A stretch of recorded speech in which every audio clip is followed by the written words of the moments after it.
Yes, there are three types of dragon fruit that I have seen so far. One is called the red fresh, which is this one. Another is called the white fresh. It is red outside and white inside when it is ready. Actually, the dragon fruit is in the class of cactus, and those cactus are meant to withstand drought. The lifespan, according to my research, they say it can stay even up to 15 years. How we harvest it? We have to harvest it so that you don't damage it, because once you damage it, then it will not be of good quality to the market. Market is quality, quantity, sustainability. The market pays value.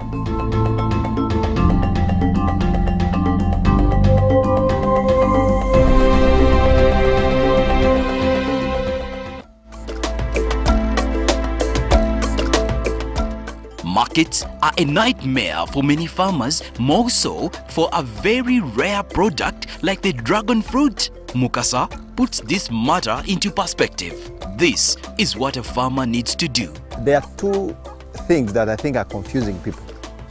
Market and marketplace. They are two different things. Market is where buyers, sellers, the product and the money meet. Let's say Nakasero. Then market, these are the forces that bring these people to that place.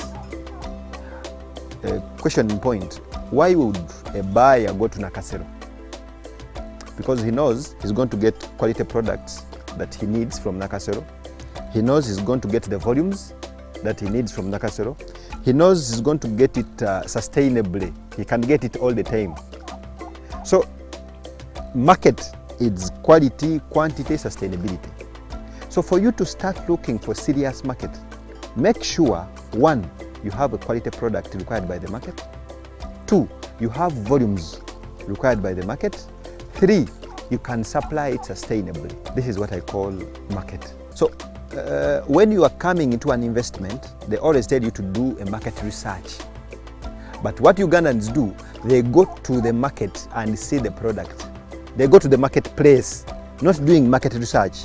When you go to the market now, when you're looking for a market for passion fruits, let's say, you'll get there to Nakasero, they'll tell you a sack is here, it is at 1.5 million.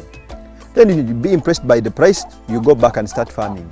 So by the time your own product is ready, by the time you come to the market, it is not that price anymore.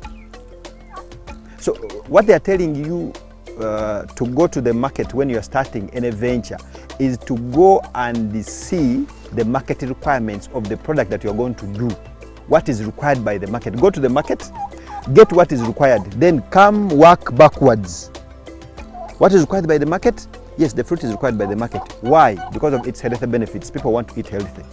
Two, it is required by the market because it is organic.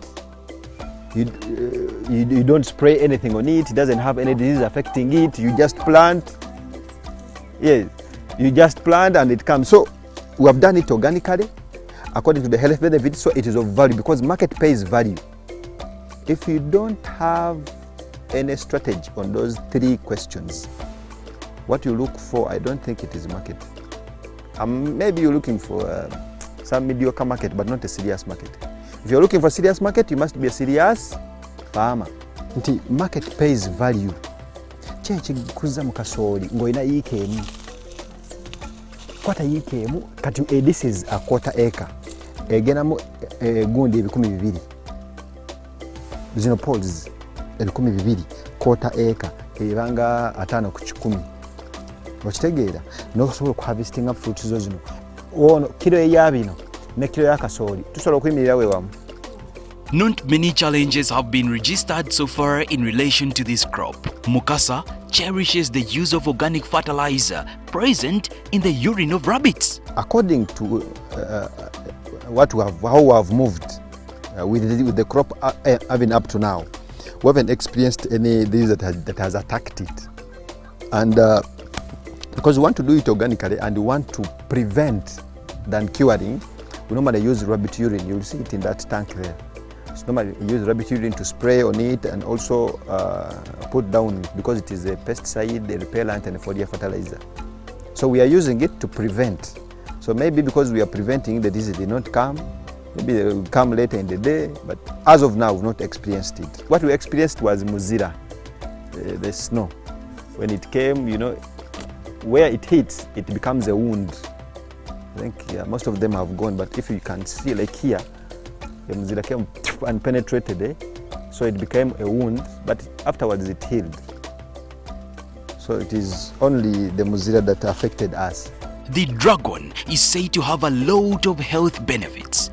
The fruit is a source of iron, magnesium, fiber, and low calories. Today, the fruit is grown almost world over thanks to its nutritional value.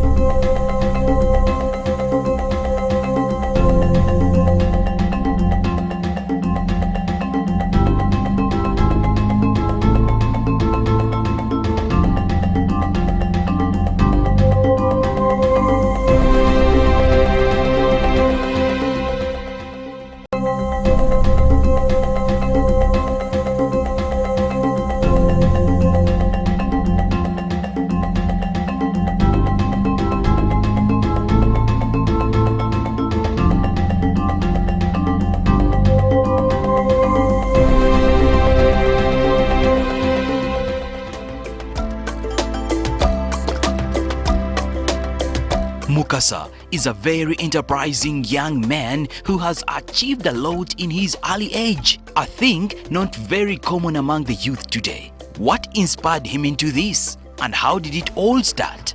My journey to farming, I think it started way back when we were still young, because we came from a background of farmers. My father was a farmer, so from that background. So after my senior 6, I never continued with studies. I went to Dubai in 2010. I started working at the Dubai airports as a customer service. So after getting my first money, when I talked to mom about what can I do with the money that I've got, because I was 21 years by then, by the time I left. So I had even no ideas of what to do. So my mom interested me in doing forestry. So we did first about 5 acres in Kachili there, where we planted kalitus. So it was interesting. So all the money I used to get, now I buy clothes, I do kalitus, I buy and I do. So when I left airport in 2013, I joined a Pakistan friend of mine called Khalid Nawaz. We started up KHM in UAE. Then we started up KHM in Uganda in 2015, those who know KHM. Then we started KHM, partnered in Saudi Arabia and in Ghana. Then I have a branch in Kenya. So briefly, that's how we started. So after getting some money from those enterprises, so I looked what's next. So I visited a friend, he's called Mustafa, the owner of Starbucks petrol station. He has a farm in Mayuge, it's called Musubi Farm. It has around 2,500 acres in Mayuge, doing Hass avocado. So I visited him in 2016, I think, 2017, because we did Hajj with him. And when I came, he called me to visit him. So when I visited him, that's where I started now developing, this is something that I can do. So because I was doing avocado, so I came here, I first bought 100 acres and I cleared 50 acres. I was going to plant avocado. But when he came here, he told me, you cannot do avocado without water. So I had now to see what I can plant, because I had already cleared the land. So I planted mangoes, even gave me some seedlings. I got the seedlings, some others from the district, Nakaseke. So I got some seedlings also from the district, and I also added mine. So I planted about 10,000 trees. Then after that, I continued with my dream of doing avocado. So I started buying land, going down up to when I got to the water source. But by the time I got to the water source now, because I was now into more research about agriculture, because it's something that I had taken on. So I was seeing now like avocado, will it work for me? So I started going into expos. I went to Germany, I went to Italy, I went to Turkey, in those agriculture expos. So it is from that now I say, now this one I can do, this one I can do, this one I can do, this one I can do. So like for dragon fruit, when I was in Antalya in Turkey in Growtech Expo. So I saw the fruit and I bought some of the plants and I came with them. So after coming with them, then I started interesting myself into the fruit itself. Watching the videos on YouTube, what. Then I landed on that guy in Kenya. Then I'm seeing people in Indonesia, what are doing. So that's how the thing developed. When I ate the fruit, it was tested, its nutritional values and what. So briefly, that's how it came about. For you hoping to start any agriculture venture, take your time, do research, and be sure, avoid getting excited and just diving into a particular business. First of all, the word fear, it is just false evidence appearing real. So you fear to lose money. Have you lost money? You fear to fail. Have you failed? But the question is, you see, I always tell people, when you are going to start something, it is better to spend time on a roundabout, knowing the right direction you're supposed to take, than taking any direction anyhow, then you find yourself lost after wasting all the resources. Because ignorance is better than misinformation. When you get wrong information, or if you apply that information wrongly, you'll even lose what you have. Because I've seen people starting things and they are learning on job, which takes a lot of resources in terms of money and time. And in this time when resources are scarce, so we don't need them to be wasted. So I advise these people, why did you go to school? You went to school to prepare you for life. So when you get to life, so that at least you have some basics of life. So also going into agriculture, you don't just wake up anyhow and just go into something. You would waste a lot of money, you would waste a lot of time, which we don't have. So we are not telling everyone to start big. I was telling you, I started this in 2019. I brought seedlings, I think they were about 10. I started planting them to multiply them. After multiplying them, even this one is not the farm. This is our mother garden that we are going to use now to remove the cuttings to expand. So take small steps, but in the right direction. Get the right knowledge before you start. People will see you, maybe you're on the roundabout in Chibuye, you're going to Kampala and you've taken Entebbe Road because you want to run faster. You get to Entebbe Road and they're telling you, there's a road to Masaka, you left it there. So you've wasted resources, you've wasted time, you've wasted everything. Mukasa shares his thoughts on how best young people can be inclusive in their innovations to change the norm. My advice is going to cut across to our generation, not to only farmers, not only the youth, but to the entire generation. The first one is I want to call upon the youth to come and innovate, things that will include the older generation, because you're looking for employment as the youth. So through innovations, we can create employment for ourselves. But we also want to create innovations that can include the older generation. Am I clear? So when we innovate things that include the older generation will tire into these innovations that fits them. Because most of them are not retiring because they don't know where to go. So now when we create things that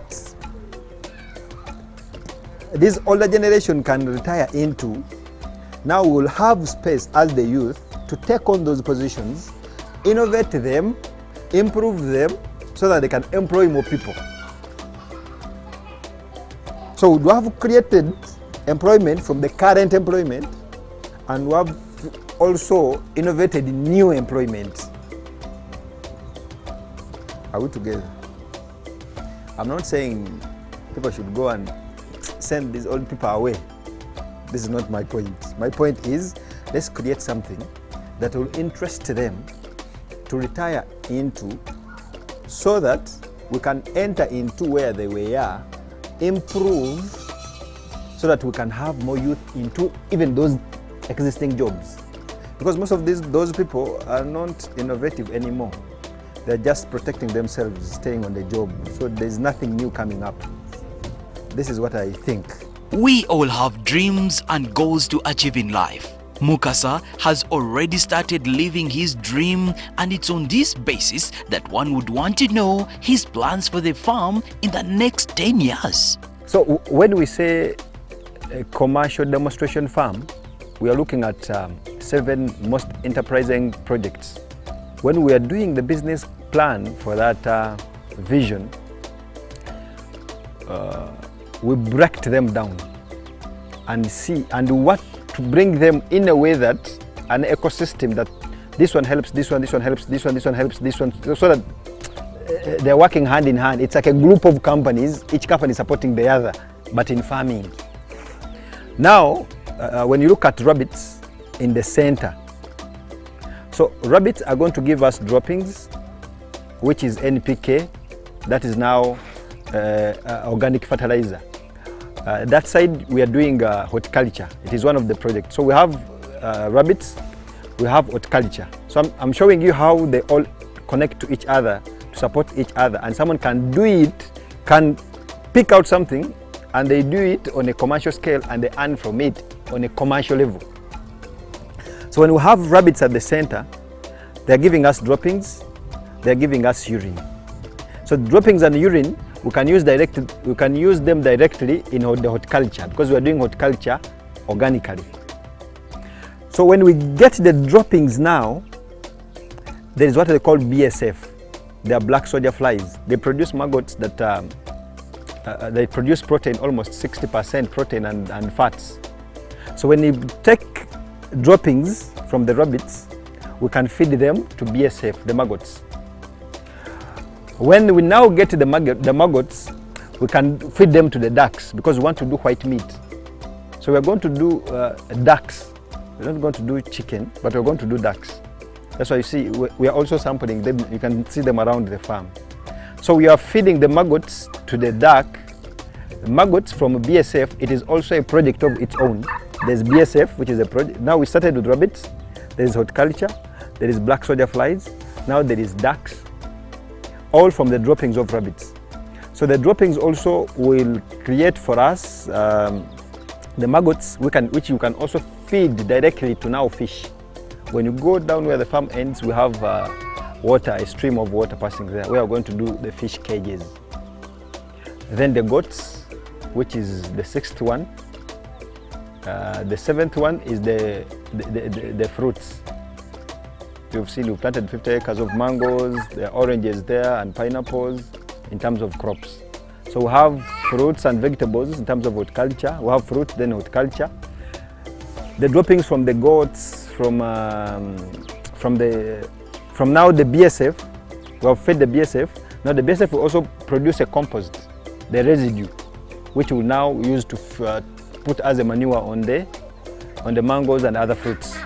Then the urine, it is a foliar fertilizer, it's a repellent and a pesticide, which we will now use to spray on the crops. Next week on the show,